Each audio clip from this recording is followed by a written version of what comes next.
ఏపీలో scrub typhus జ్వరాలు dangerous bells మోగిస్తున్నారు. ఈ కేసులో రోజు రోజుకి పెరుగుతున్నాయి. 26 జిల్లాల్లోనూ పాజిటివ్ కేసులు నమోదు కావడం ఆందోళన కలిగిస్తుంది. స్క్రబ్ టైఫస్ అనేది నల్లిని పోలిన చిన్న కీటకమని వైద్యులు తెలిపారు. ఈ కీటకం కూడితే శరీరంపై నల్లని మచ్చలు, దద్దుర్లు ఏర్పడతాయి. వారం 10 రోజుల తర్వాత జ్వరం, వణుకు, తలనొప్పి, కండరాల నొప్పులు, జీర్ణ సమస్యలు వస్తాయి. సకాలంలో గుర్తించి చికిత్స చేయించకపోతే తీవ్ర శ్వాస సంబంధిత సమస్యలు, మెదడు, వెన్నుముక్క ఇన్ఫెక్షన్లు, మూత్రపిండాల వైఫల్యానికి దారితీస్తుంది.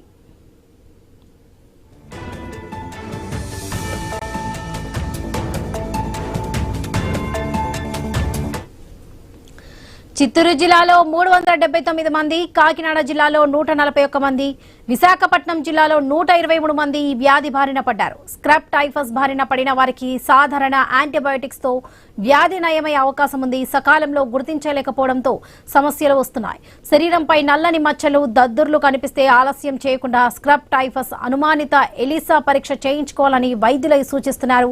విజయవాడ, గుంటూరు, విశాఖపట్నం, కాకినాడ, తిరుపతిలోని ప్రధాన ఆసుపత్రుల్లో ల్యాబ్లలో కూడా ఈ పరీక్షలు చేస్తున్నారు. పబ్లిక్ హెల్త్ ల్యాబ్లు 17 జిల్లాల్లోనే ఉన్నాయి. అనుమానిత కేసులు గ్రామీణ ప్రాంతాల్లో ఎక్కువగా వస్తున్నాయి. జనవరి 1 నుంచి నెల 26 వరకు 1317 పాజిటివ్ కేసులు గుర్తించారు.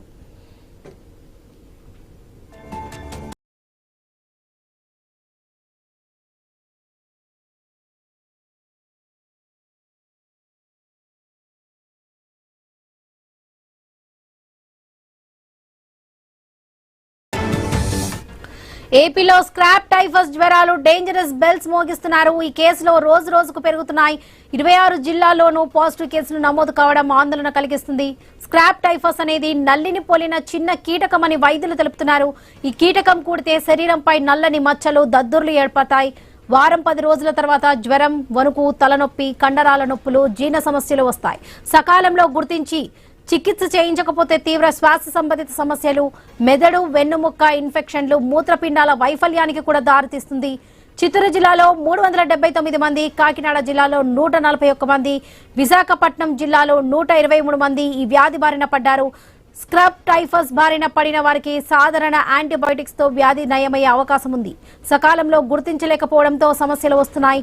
శరీరంపై నల్లని మచ్చలు, దద్దుర్లు కనిపిస్తే ఆలస్యం చేయకుండా స్క్రబ్ టైఫస్ అనుమానిత ఎలిసా పరీక్ష చేయించుకోవాలని వైద్యులైతే సూచిస్తున్నారు. విజయవాడ, గుంటూరు, విశాఖపట్నం, కాకినాడ, తిరుపతిలోని ప్రధాన ఆసుపత్రిలో ల్యాబ్లలో కూడా ఈ పరీక్షలు చేస్తున్నారు.